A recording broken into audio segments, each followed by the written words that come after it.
ancient Egypt is important because it is the oldest documented civilization on earth. Egypt is a Greek word. Pyramid is a Greek word.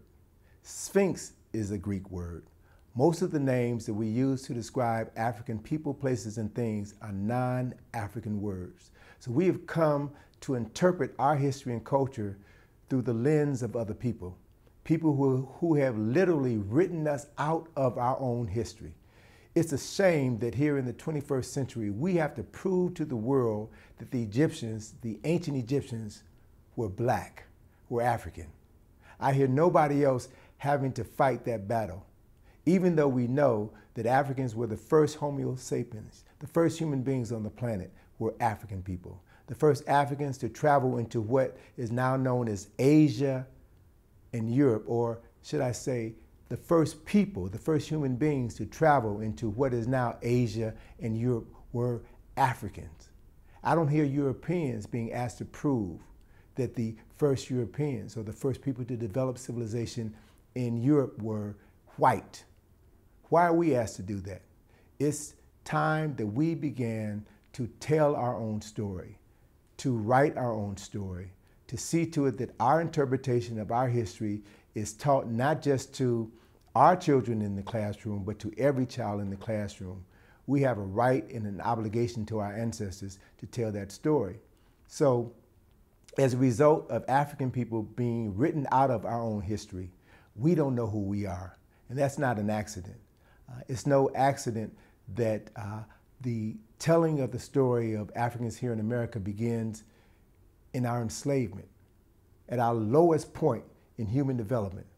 It's no accident that the people who have written that story know that our story began literally thousands of years earlier. It is the first story of the first human beings on the planet. Kemet, which is the original name for Egypt, is the oldest documented civilization known to man. It is where writing, it is where agriculture, architecture first began. It is where the first kingdom was established on this planet. It is where human beings learned to create institutions of higher learning, universities, if you will. It's very difficult to oppress a people who have such a great history. And so we have been separated from that great history and taught that our coming into consciousness began after we were enslaved. After writing about and teaching African history for over 30 years, I've really come to understand the significance of the statement that if you want to hide a secret from black people, put it in a book. We've been taught to despise knowledge, to despise reading, and as a result, our memories have been erased. Our historical memory has been erased. So I now come to see myself as less of a historian and more of a memory recovery specialist.